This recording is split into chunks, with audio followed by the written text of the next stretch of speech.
안녕하세요, 준비TV입니다. 자, 이번 시간에는 편의점 진열 관리와 마케팅을 통해서 일매출을 올리는 방법에 대해서 좀 말씀을 드리고 싶습니다. 자, 이 말을 들었을 때 편의점은 상권이 중요하지. 야, 편의점 진열 관리? 물론 깔끔하게 하고 오화열 맞게 딱딱 진열하면 좋지. 누가 몰라? 근데 그렇다고 일매출이 오르진 않아. 너가 안 해봤으니까 그런 소리 하는 거야 라고 생각하시는 분들이 있다면 여러분들의 의견이 맞을 수 있으니까 영상은 패스하셔도 됩니다. 다만 여러분들이 그래, 시대가 이렇게 빠르고 트렌드가 그렇게 많이 바뀌고 카페나 식당이라든지 뭐 쇼핑 이런 분야에서도 다양한 방법을 통해서 소비자들을 어떻게 끌어올지를 마케팅적인 방법, 그리고 매장에서의 어떤 서비스나 어떤 진열이나 다양한 방법을 통해서 매출을 올리려고 고민하는데, 편의점도 그런 방향으로 가는 게 맞지 않나? 왜 편의점은 그냥 기존대로 그냥 이 상권이 전부일까라고 생각하고 하는 걸까? 뭔가 편의점도 그런 걸 도입을 하면 내가 매출을 올릴 수 있는데 도움이 될 것 같은데 라는 생각을 한 번이라도 하신 분이라면 분명히 이 영상이 도움이 되실 거라고 생각합니다. 자, 일단 저는 편의점을 굉장히 많이 다니고 굉장히 많은 구매를 하고 편의점에 있는 다양한 기능들을 사용하는 소비자예요. 아무래도 제가 이런 일을 하고 있기도 하고 실제로 SC나 OFC 직무를 지원하는 학생들을 컨설팅 해주고 있는 입장이다 보니까 편의점 업계나 실제 매장에서 소비자들이 어떤 생각을 할지, 그리고 어떤 아이디어를 통해서 매출을 올릴 수 있을지에 대한 생각들을 평소에도 굉장히 오랜 시간 동안 해온 사람입니다. 그렇기 때문에 이번 이야기는 정말 소비자로서 여러분들에게 이 편의점을 방문했을 때 어떠한 생각이 들게 되고, 또 내가 어떤 매장에서는 딱히 물건을 사고 싶은 욕구가 생기지 않았는데 왜 이 매장에서는 내가 평소에 안 사던 걸 사게 되었을까? 이런 것들을 이제 되새김질 해보면서 결국에는 나조차도 이런 단순한 진열 관리를 통해서 평소에 사지 않던 물건을 사게 된다면 다른 고객들도 이런 부분을 활용해서 적용시킨다면 충분히 일매출로 단돈 5,000원, 만원이라도 올릴 수 있겠구나. 그리고 이런 것들이 쌓아져 가면 결국에는 좀 그 상권 안에서 내가 경쟁사가 생기더라도 그 고객들이 우리 매장으로 좀 더 오게 할 수 있는, 그리고 일매출뿐만 아니라 객단가를 더 올릴 수 있는 그런 것들을 만들 수 있겠구나 라고 생각해 볼 수 있는 거죠. 자, 제가 옆에 이제 영상을 하나 이제 보여드릴 건데, GS25 편의점이 한번 이제 폐점을 했다가 양수도가 된 것 같아요. 그래서 새로운 경영주님이 이제 운영을 하시는데, 아무래도 오픈한 지 얼마 되지 않다 보니까 그래도 뭐 발주 같은 경우에 좀 빵빵하게 넣으시더라고요. 근데 그 진열 상태를 보고 너무 가슴이 아픈 거예요. 자, 왜냐면 이분은 어쨌든 회사가 시키는 대로 경영주님 이 상품 취급하셔야 돼요, 이것도 넣으셔야 돼요 하니까 아마 발주를 최대한 넣어 주셨을 거라고 생각해요. 근데 그렇게 넣다 보니까 이 OSC 공간 안에 이걸 다 진열을 할 수가 없는 거죠. 그래서 보시는 바와 같이 어떻게 되어 있죠? 상표가 보이지 않게 세로로 세워서 빼곡히 진열을 해 놓으셨습니다. 자, 소비자 입장에서 여러분들이 정말 소비자라면 매장에 가서 어떤 상품인지 보이지도 않는데 굳이 빼서 하나하나 돌려볼까요? 일단 저는 전혀 그렇지 않거든요. 왜냐면 내가 이걸 찾는 상품이었다면 대충 표지만 보도 알잖아요. 그러면 쏙 빼서 사겠죠. 근데 우리는 이 고객이 필요한 상품을 사는 것 외에 이 소비자의 구매 욕구를 자극해서 안 사던 물건도 이번에 한번 사보세요 라고 고객의 니즈를 끌어올려야 일매출이 올라갈 거 아니에요. 객단가가 올라가면서. 그렇죠? 근데 저렇게 상표가 보이지 않게 진열을 해버리면 고객이 일일이 돌려보진 않을 거란 말이죠. 그러면 저 상품들 어떻게 되죠? 날짜가 지나면 폐기를 하게 되겠죠. 자, 이런 상태가 적어도 한 달, 두 달이 만약에 지난다. 그러면 엄청난 문제가 생기는데, 그게 어떤 문제냐면 단순히 폐기를 해서 생기는 문제가 아닙니다. 자, 일단 폐기는 하겠죠. 안 팔렸으면. 자, 그러면 데이터가 쌓여요. 그 데이터라는 건 뭐냐면 발주를 계속 넣었는데 안 팔리니까 경영주님은 어떤 생각을 할까요? 우리 매장 상권에서는 이런 상품이 안 팔리는구나.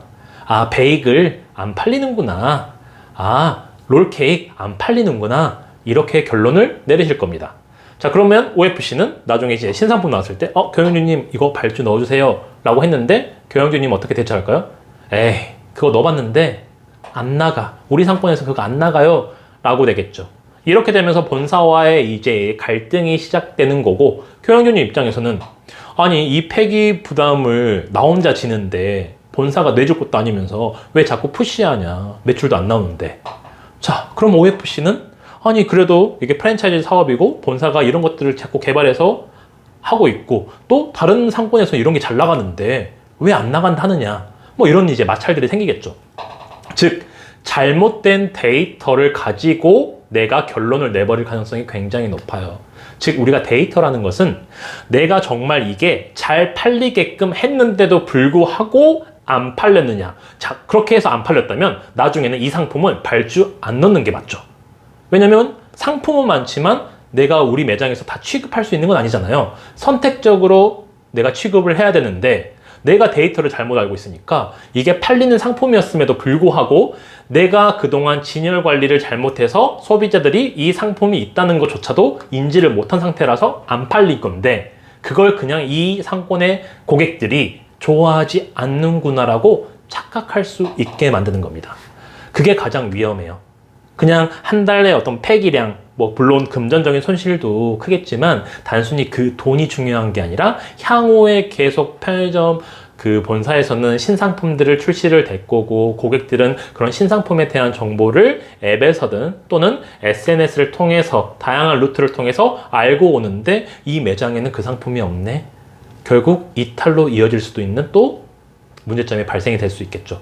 즉, 경영주님 입장에서는 나도 모르게 뭔가 계속 매출이 안 나오고 침체되어 있는 상황으로 가게 되고, 결국 편의점 괜히 했네.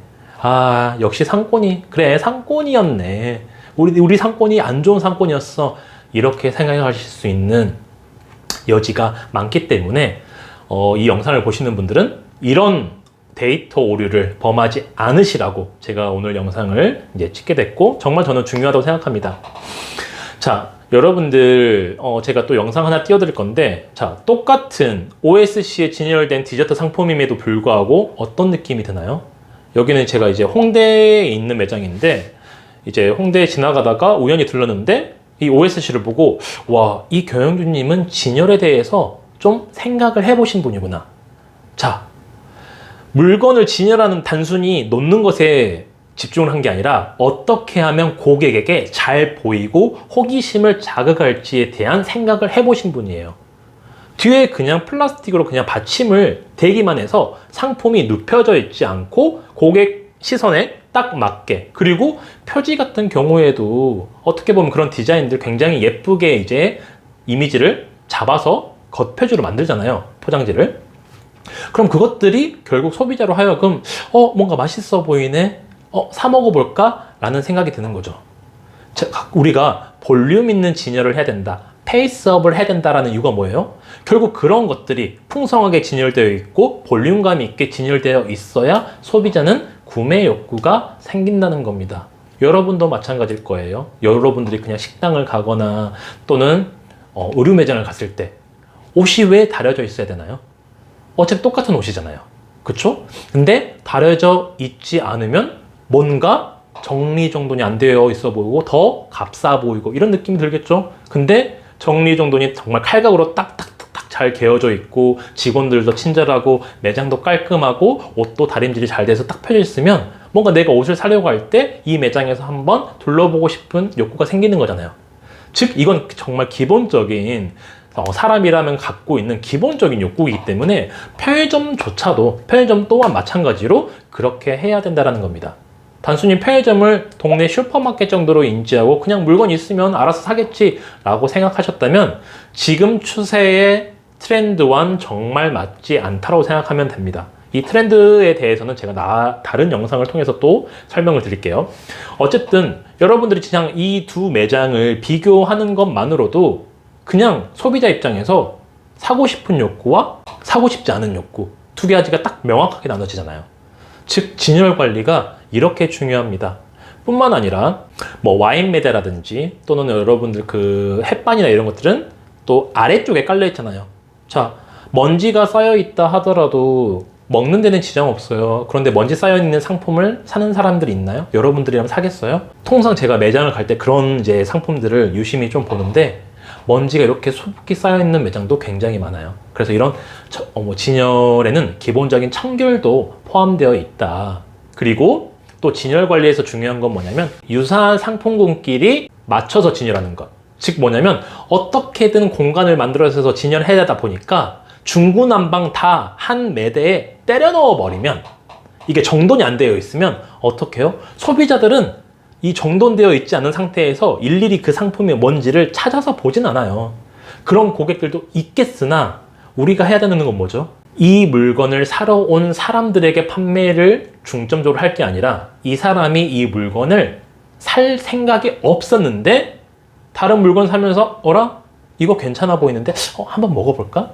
뭐 행사니까 한번 먹어볼까? 이런 니즈가 생겨서 한 번이라도 집게 만들어 가야 한다는 겁니다.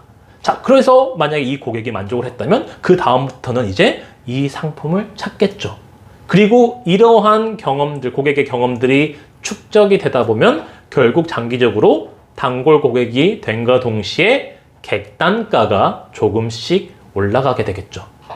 그렇기 때문에 이 진열 관리라는 거는 단순히 뭐 정리정돈을 잘하고 상표가 고객 눈에 보이게 하고 칼각으로 맞추고 이런 것들을 넘어서서 구매 욕구를 자극하는 요소로 좀 활용을 하시면 좋을 것 같고, 이게 매장 관리가 사실 힘들잖아요. 모든 상품을 그렇게 한다는 건 사실 직영점 외에는 가맹점 입장에서 좀 많이 힘듭니다. 그러면 어느 상품군에 좀 집중하시면 좋냐면 디저트 상품, 그쵸? 좀 젊은 세대들, 그래도 이 상품 한번 그래도 호기심에 사볼까, 그런 니즈가 좀 큰 연령대가 뭐 MZ세대라고 하는 20대, 30대 이런 고객들이잖아요. 그런 고객들이 주로 찾는 그런 디저트류라든지 또는 FF 상품들, HMR 상품들이라든지 RMR 상품들, 이런 상품군에 좀 한정해서라도 여러분들이 좀 페이스업을 하고 볼륨감 있게 진열하고 눈에 잘 들어오게 깔끔하게 진열하는 것만으로도 분명히 매출을 올릴 수 있는 요소가 될 수 있을 겁니다. 아까 보여드린 그런 극단적인 사례, 뭐 이제 그렇게 진열하시는 분들은 없을 거예요. 만약에 지금 경영주님이라면 야, 누가 저렇게 진열하냐, 저기 점포 엉망이네 하실 수 있는데, 네, 맞습니다. 저도 그렇게 생각을 했거든요. 왜 이렇게 진열하고 OFC는 왜 이런 것들을 안 봐주는 거지? 제가 그 점포를 지금 거의 2달 넘게 보고 있지만 안 바뀌더라고요. 근데 이제 근무하는 분이 경영주님이 아니라 이제 아르바이트생이기 때문에 굳이 그거에 대한 개선을 하기를 제가 이제 굳이 말을 하진 않았지만, 어쨌든 그런 부분들에 대한 어떤 지도나 경영주님이 인지를 하고 우리 매장을 좀 어떻게 하면 객단으로 올릴 수 있을지, 그런 부분들을 좀 진열 관리를 통해서 하신다면 분명히 저는 변화가 있을 거라고 생각합니다. 이거는 뭐 제가 회사를 다녔던 컨설턴트 입장에서 말씀드리는 게 아니라 정말 편의점을 자주 이용하는 고객 입장에서 말씀을 드린다고 생각하면 될 것 같아요. 네, 영상이 길어질 것 같아서 마케팅 관련된 거는 다음 영상에 제가 또 업로드를 해드리도록 하겠습니다. 네, 진열 관리 영상 이제 찍다 보니까 좀 시간이 좀 길어졌는데, 어쨌든 여러분들 점포에 참고하시길 바라고 다음 영상에서 또 찾아뵙도록 하겠습니다. 감사합니다.